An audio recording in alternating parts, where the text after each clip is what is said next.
We don't chew cassava flour ugali, we just swallow it. We don't chew it, just swallow it, and it remains tasty. Hello good people, it's your girl Erina here. Thank you so much for the support on this channel. Today we are back with another interesting video. You know your village champion never disappoints you. So we're also doing a $1 meal. This is going to be continuous on this channel. Stay tuned and get to see what $1 can do in my village. Let me tell you, disclaimer, $1 cannot give you the best of the meals here, but it can serve you a very good meal. So today in our $1 meal, we are going to be having cassava flour. Cassava flour, this is half kilo, 500 grams, which went for 1,000 Uganda shillings. We are going to be having peanuts. This went for 1,500 Uganda shillings. And also we are getting silver fish. One of it goes for 500. Okay, like this. So we are going to make stew of peanuts and silver fish. This goes for 500 Uganda shillings. An avocado, 600 Uganda shillings, and an onion at 100 Uganda shillings. So you guys, I rated $1 currently as of today. Before I shot this intro, as of today, $1 is at 3,700 Uganda shillings. So we are going to be having our meal for $1, and definitely this is going to be feeding more than one person. It can feed like 2 or 3 people. So come with me and see what $1 can do in my village. To pay for what we have purchased. Okay.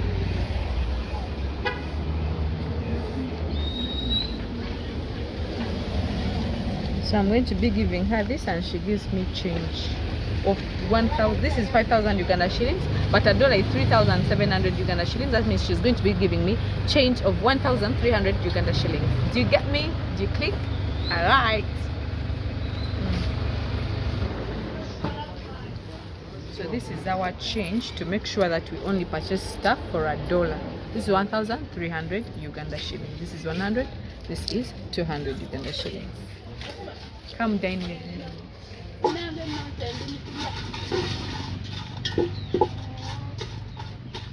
So guys, we are going to first fry a bit our sardines.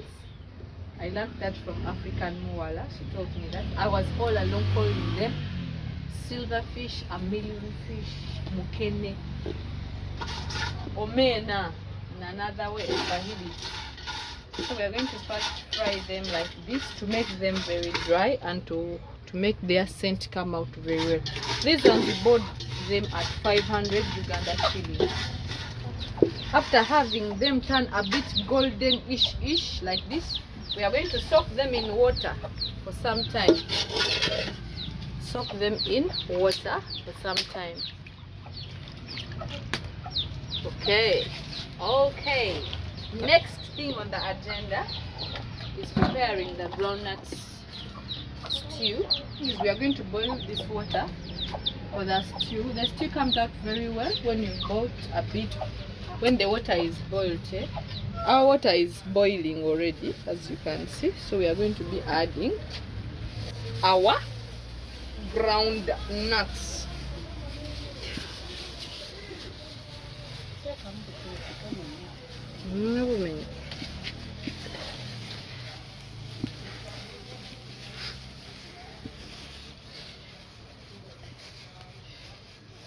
These are all ground nuts, but they are ground until they become a paste like. So we have to smash them until they all get even. I wouldn't want to use the word dissolved in water, but maybe for better understanding, until they all got dissolved in water and we get an even paste like form. Okay.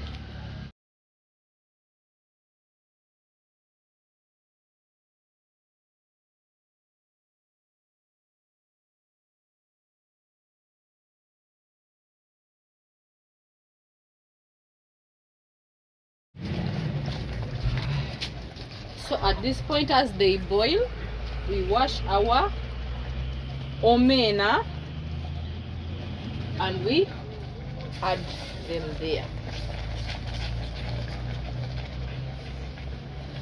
and this paste has to boil for some time. Okay, so the main issue of soaking them is that in case they have any soil on them, it sinks in the water. Also, to soften them, this water we add it here because we've been soaking the silverfish here. We have also to add this water to scent up our sauce, because the fish alone, most of the scent would have remained in the water. So we add it all up to scent up our sauce. So this has to boil for quite some time. Yeah, quite some time to get ready. So we cannot pour the ones down because most cases they have what? They have a bit of soil in it. Yeah. So guys, sometimes when it boils, if your saucepan is too small, it could boil and pour out. So you have to keep stirring. Yeah, you have to keep stirring. And the more it boils, the more the scent of the silverfish infuses in the ground nuts to make a very good stew. You get me? Yeah. All right.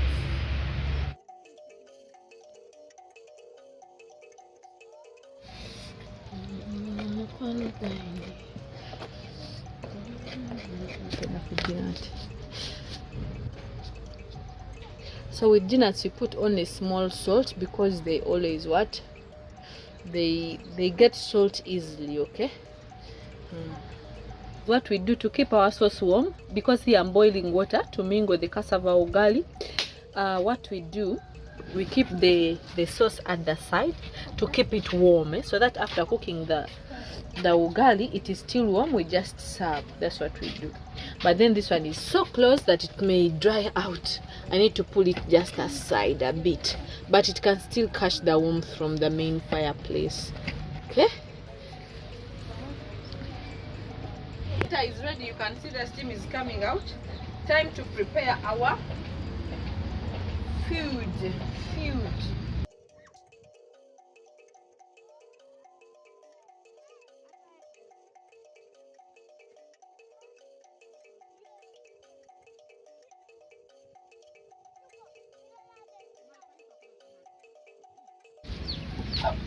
Guys, unlike ugali, the maize ugali, the cassava flour gets ready so fast. Here we just estimate the water. Honestly, I cannot tell you that you measure like this or this. We just estimate the water. This one gets ready so fast. So after estimating the kind of water I'm going to be using in my what, and if the fire is not enough, this thing may not get katota. Oktota is when it cannot come out well. English one, not my motherland. Let me leave you alone. So let me mingle the whole of this.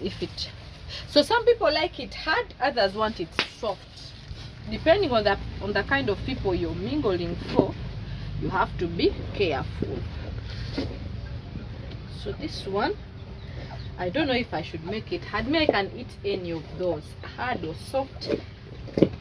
Make sure that you're holding the saucepan very well and it's not moving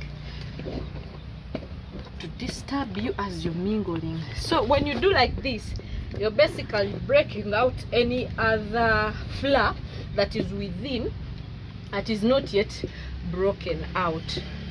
Okay, because sometimes it makes stuff like this when the flour is inside it. Do you see that one? So when you do like this, you're basically bursting all those bubbles that are keeping the flour.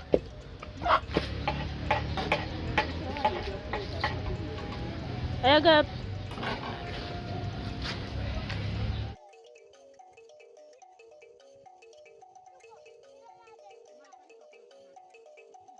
So guys, after removing the color,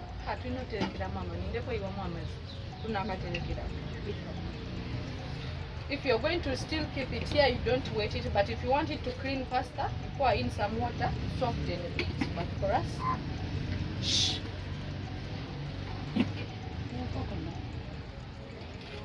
Our sauce is still warm.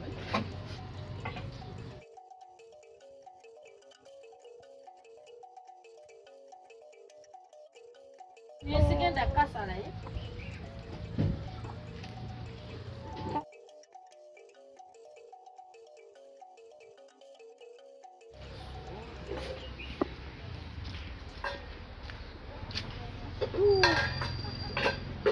So guys, this traditionally is not supposed to be served on a plate. We use a basket, but our mommy is using the basket for something else. Cases, this kind of meal we eat it as a family. We sit around it, each one takes a pinch, as everyone has their own sauce on their plate.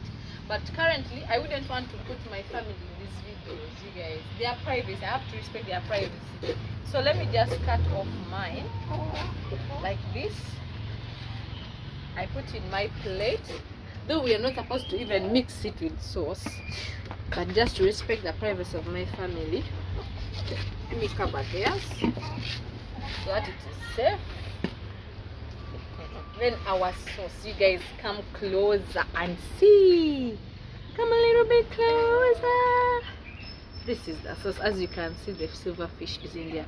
This sauce is enough. So this is how we eat this kind of meal. You first wet yourself a bit with the sauce, because the sauce has salt, and so this can't stick onto your fingers. After wetting your 2 fingers like this, you come and cut like this. Then you dip it in the sauce. We don't chew cassava flour ugali, we just swallow it. We don't chew it, just swallow it, and it remains tasty, depending on the sauce that you're using to eat it. You see? Like this, just cut out and eat it. And we don't use fork for eating this kind of meal.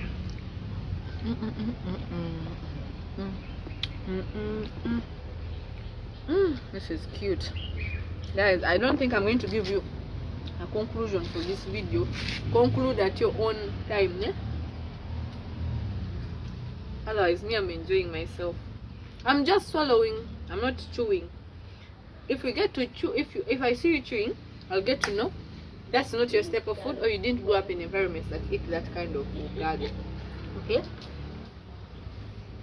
And we've had this delicious meal that's going to be enough for 3 to 4 people at only $1. Oh yes. Thank you very much for watching. See you right in the next video. You can look at me all day.